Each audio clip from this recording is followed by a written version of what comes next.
Buonasera, Barbara Braghin, l'Empatico Giornale. Sono qui a Donada di Portoviro con il mio talk show itinerante che si chiama L'Empatico Salotto.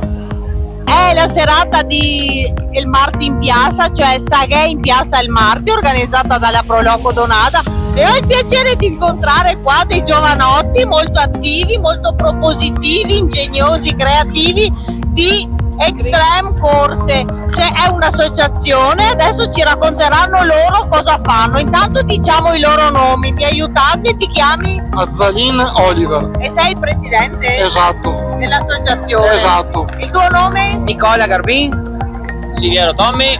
Rimondo Barbara. Ah, allora siamo due Barbare, eccoci qua, benvenuti. Allora partiamo dal presidente che ci racconta di questa associazione, quando è nata, cosa fa.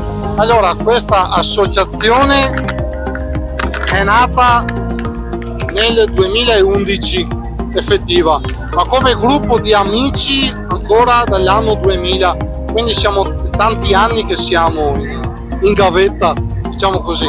Facciamo eventi tra Pista d'Adria quando era aperta e vari comuni in giro, tra Rosolina, Portoviro e anche Porto Tolle, magari vedremo prossimamente, e ci dedichiamo alle auto e come passione abbiamo le auto. Perfetto, e poi tu hai la tua auto? Sì, Che auto hai? questa sera non è qua purtroppo, però ho una Mini Cooper S rossa del 2004 e la adopero per fare pista, accelerazioni e raduni. Ecco, allora diteci anche voi che auto avete, che è qualcosa dell'associazione. Allora, io ho una Volkswagen Golf bianca.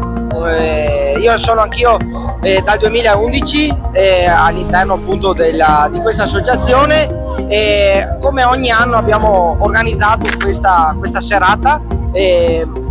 Abbiamo la tredicesima che abbiamo fatto, e diciamo che è stata veramente, fino adesso è andata veramente molto bene. Abbiamo sempre avuto tantissime macchine che venivano e siamo molto contenti di questa cosa.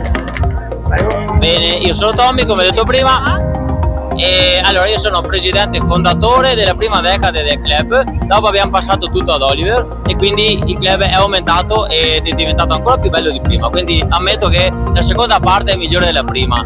E vabbè, la cosa è nata alimentata dalla passione pure delle autovetture. C'è una passione che consiglio anche ai ragazzi giovani soprattutto, e vabbè, io adesso ho un Audi S1 comunque che la uso tutt'altro che per auto da bar, ma per divertirmi, quindi vuol dire che con qualsiasi vettura ci si può divertire, stando attenti ovviamente alle regole. Comunque sì, consiglio a tutti questa passione perché secondo me vi porta a conoscere anche tante persone. Passo a Barbara. Adesso Audi S1, prima avevo un Clio Sport. Barbara? Io sono Barbara, ho tra le tante auto, diciamo principalmente BMW. La passione è nata prima con le auto tuning, quindi elaborate, poi con le auto da drift quando si poteva ancora fare, adesso un po' meno sfortunatamente. E sono una delle poche donne presenti nel club, ma portiamo alta la bandiera femminile ancora, speriamo adesso e ancora di più nel futuro con le nuove leve come mia figlia, ecco. Evviva, facciamo un applauso a tutti noi, bello, bravi, bravi, bravi, complimenti a, diciamolo insieme, al mio 3 Extreme Corse, 1, 2, 3 Extreme Corse, diciamolo insieme, l'Empatico Salotto, 1, 2, 3 l'Empatico Salotto. Ciao a tutti, Barbara Braghin con l'Empatico Giornale e l'Empatico Salotto, e da nomi e cognomi? Azzalin Oliver. Nicola Garbin. Siviero Tommy. Rimondo Barbara. Ciao da Portoviro!